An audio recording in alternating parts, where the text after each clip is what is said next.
Welcome to Wanti Tube. The vision has faded. The storm has passed. The desert returns to its silent, sun-baked reality. But while the world outside is the same, the world within has been changed forever. This is the story of the 11th day.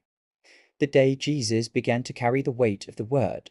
The divine clarity of the vision, once a flash of light, now began to settle into his human heart. The cool morning air on his skin was no longer just air. It was the breath of a world he had come to save. The coarse rock beneath his feet was no longer just stone. It was the firm foundation upon which he would build his church. Every sensation was now filtered through the lens of purpose. To know the future is to carry its joys and its sorrows all at once. The 11th day was the day he began to feel the full spectrum of that burden. He felt a wave of immense fatherly love for the men he had not yet met.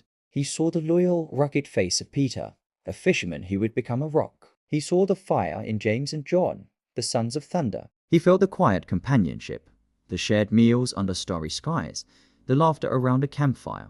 But every thread of light was woven with a thread of darkness. He saw the flicker of greed in Judas's eyes, not as pure malice, but as a deep, human brokenness. He felt the future sting of Peter's 3 denials, not as betrayal, but as the terror of a man afraid to die. The weight was not of his own suffering, but of theirs. The burden of loving humanity in all its flawed, frightened glory. Father, I see their faces, my Peter, my John, my Judas, they are all yours, and they are all mine.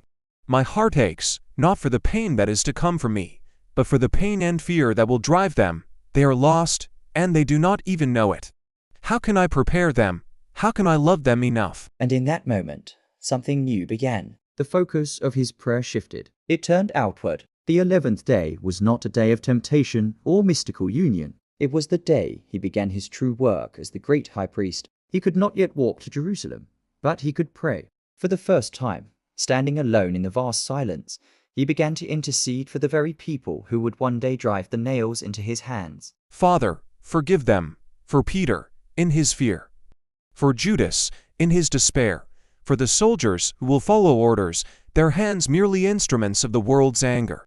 For the crowd that will be swayed by passion, their voices not their own. Forgive them, for they do not know what they do. Prepare my heart, not to endure them, but to love them through it all. Let my love be the last thing they see. The weight of the word had become the work of the word. The vision of the future had become a prayer for the future. The 11th day was done.